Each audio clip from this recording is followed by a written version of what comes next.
Focus star P S സിയിലേക്ക് സ്വാഗതം. നമ്മൾ ഇന്ന് നോക്കാൻ പോകുന്നത് അഡ്വൈസ് ലെറ്റർ അല്ലെങ്കിൽ അഡ്വൈസ് മെമ്മോ എങ്ങനെയാണ്, അതുപോലെ തന്നെ എങ്ങനെയാണ് നമുക്കിപ്പോൾ കിട്ടുന്നത്, എത്ര സമയം, അതായത് ഒരു ഒരു ഒഴിവ് റിപ്പോർട്ട് ചെയ്ത് കഴിഞ്ഞാൽ എത്ര സമയം കൊണ്ട് നമുക്ക് അഡ്വൈസ് കിട്ടും തുടങ്ങിയ കാര്യങ്ങളാണ് ഡിസ്കസ് ചെയ്യുന്നത്. അപ്പോൾ ഇത് ഒരു എക്സാമ്പിൾ വെച്ചിട്ട് പറഞ്ഞു തരാണ് നിങ്ങൾക്ക്. അപ്പോൾ ഇത് lower division typist Kerala state pollution control ബോർഡിൻ്റെ ഒരു അഡ്വൈസ് മെമ്മോയാണ്.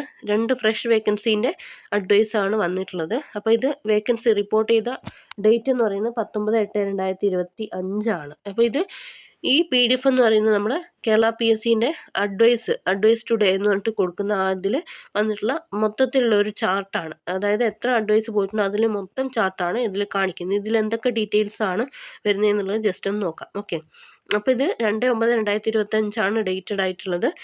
അതായത് വേക്കൻസി റിപ്പോർട്ട് ചെയ്തിട്ടുള്ളത് 19/8/2025. അതായത് റിപ്പോർട്ട് ചെയ്തിട്ട് ഒരു 3 ആഴ്ച സമയം എടുത്തിട്ടുണ്ടാവും. അതിന് ഉള്ളിൽ അഡ്വൈസ് വന്നിട്ടുണ്ട്. 2 ഫ്രഷ് വേക്കൻസിയാണ് വന്നിട്ടുള്ളത്. അപ്പോൾ ഇതിൻ്റെ റാങ്ക് ലിസ്റ്റിൻ്റെ വിത്ത് എഫക്റ്റ് ഫ്രം എന്ന് പറയുന്നത് 20/11/2023 വേക്കൻസി റിപ്പോർട്ട് ചെയ്ത് 19/8/2025. 2 ഫ്രഷ് വേക്കൻസിയാണ്. ഓക്കെ, പിന്നെ ഇതിലെന്തെങ്കിലും ടേൺസ് പെൻഡിങ് ഉണ്ടോ അങ്ങനെയുള്ള കാര്യങ്ങളാണ് പറയുന്നത്. ഓക്കെ, അപ്പോൾ ഇതിൽ സീരിയൽ നമ്പർ കൊടുത്തിട്ടുണ്ട് 1, 2. ഓക്കെ, എൻ്റെ തന്നെ എക്സാമ്പിളായിട്ട് ഞാൻ എടുത്തിട്ടുള്ളതാണ്.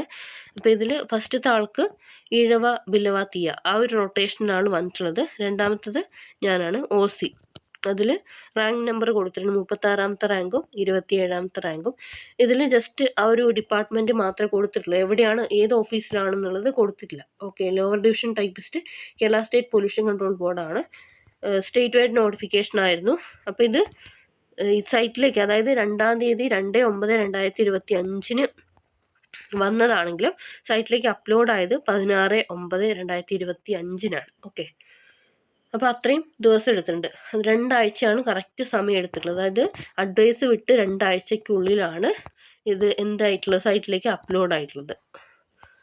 പിന്നെ അതുപോലെ തന്നെ ഇതിൽ OBC പൊസിഷൻ, OC/BC പൊസിഷനൊക്കെ ഇതിൽ കൊടുത്തിട്ടുണ്ട്. പെൻഡിങ് ടേൺസ് ഇതൊക്കെ നമുക്ക് ഈ ഒരു അഡ്വൈസ് ചാർട്ടിൽ നിന്ന് അറിയാൻ പറ്റും. ഓക്കെ, ഇതെല്ലാം നമുക്ക് പ്രൊഫൈലിലൂടെ കിട്ടുന്ന അഡ്വൈസ് മെമ്മോ എന്ന് പറയുന്നത് സെപ്പറേറ്റ് ആണ്. അതെങ്ങനെയാണ് എടുക്കുന്നത്, അതുപോലെ തന്നെ അതെങ്ങനെയാണ് അതും ഇതും തമ്മിലുള്ള വ്യത്യാസം എന്താണെന്നുള്ളത് ജസ്റ്റ് ഒന്ന് നോക്കാം. ഓക്കെ,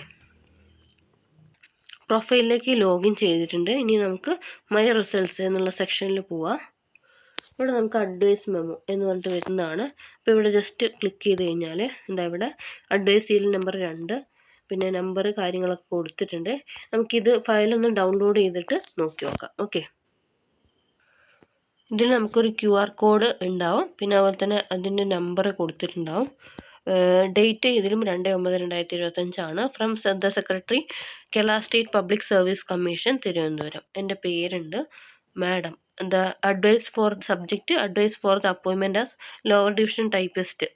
ശമ്പള സ്കെയിൽ കൊടുത്തിട്ടുണ്ട്. In Kerala state pollution control board you are informed that you have been advised for the recruitment as lower division typist in Kerala State Pollution Control Board against OC turn. The selection is subject to the condition laid down in note 2 to the paragraph under the item 4 of the Gazette notification. Further instructions will be issued to you in due course by appointing authority concerned. അതായത് ഇതിൽ PSC just advice ചെയ്തു എന്ന് മാത്രമേ ഉള്ളൂ. ഏത് ഓഫീസിലേക്കാണെന്നോ അങ്ങനെയുള്ള കാര്യങ്ങളൊന്നും തന്നെ ഇല്ല. അതുപോലെ തന്നെ ഈ ഒരു അഡ്വൈസ് മെമ്മോ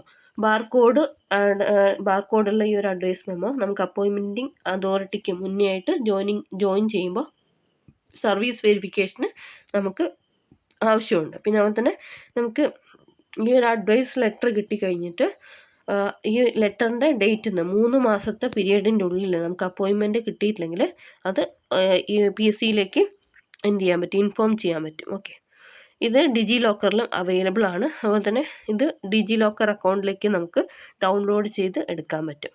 ഓക്കെ, അതായത് തുളസി പ്രൊഫൈൽ ആധാർ വെച്ചിട്ട് ലിങ്ക് ചെയ്തിട്ടുണ്ടെങ്കിൽ. Okay, this is a computer generated digital document, does not require any seal or signature in original. Authenticity of this document can be verified by using QR code. അതായത് ഇതിന് പ്രത്യേകിച്ച് സൈനും കാര്യങ്ങളൊന്നും വേണ്ട. ഈ QR code scan ചെയ്ത് കഴിഞ്ഞാൽ കിട്ടും എന്നാണ് പറയുന്നത്. അപ്പോൾ ഇതാണ് അഡ്വൈസ് മെമ്മോ എന്ന് പറയുന്നത്. ഇതിൽ നമുക്ക് പ്രത്യേകിച്ച് ഒന്നും അറിയാൻ പറ്റില്ല. അതായത് ഏത് ഡിപ്പാർട്ട്മെൻ്റ് ആണെന്നും മാത്രം അറിയാൻ പറ്റും. ഓക്കെ, വേറെ ഒന്നും അറിയാൻ പറ്റില്ല. അതുപോലെ തന്നെ ഏത് ഡിപ്പാർട്ട്മെൻ്റ് ആണ്, എത്രയാണ് ശമ്പള സ്കെയില്, ഏത് ടേൺ ആണ്, എത്ര നമ്പറാണ്, അതുപോലെ തന്നെ ഇതിന് അഡ്വൈസ് നമ്പർ കാര്യങ്ങളൊക്കെ അറിയാൻ പറ്റും. ഓക്കെ, അപ്പോൾ ഇതുപോലെ നിങ്ങൾ ആഗ്രഹിച്ച പോസ്റ്റിലേക്ക് അഡ്വൈസ് മെമ്മോ പെട്ടെന്ന് തന്നെ വരട്ടെ എന്ന് എല്ലാവരോടും ആത്മാർത്ഥമായിട്ട് ആഗ്രഹിക്കുകയാണ്. Thanks for watching. Have A nice day.